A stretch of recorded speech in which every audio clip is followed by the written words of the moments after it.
We created Give to Cure basically because we saw that there was a problem in medical funding.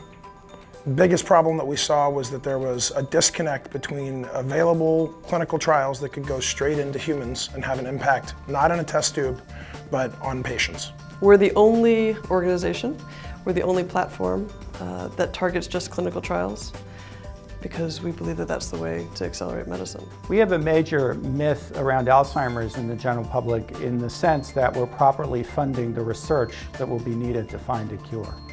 If you look at the numbers worldwide, you would realize that in 2010 there were about 30 million people with dementia worldwide. Well, that number is going to double every 20 years. So by the time we reach 2050, that number will exceed 110 million.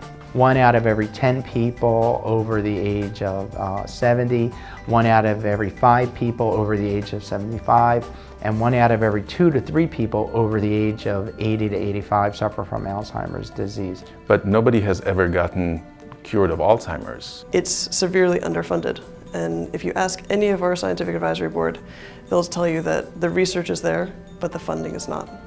And we saw that the thing that was disconnected was money. The initial work is usually done by a single lab or a single individual, but how do we translate that finding into a therapy that could help people? That's where we need additional funds. Even though right now the societal costs of Alzheimer's are about the same as those for heart disease and cancer, we're spending about 1/5 of the government research dollars to find cures.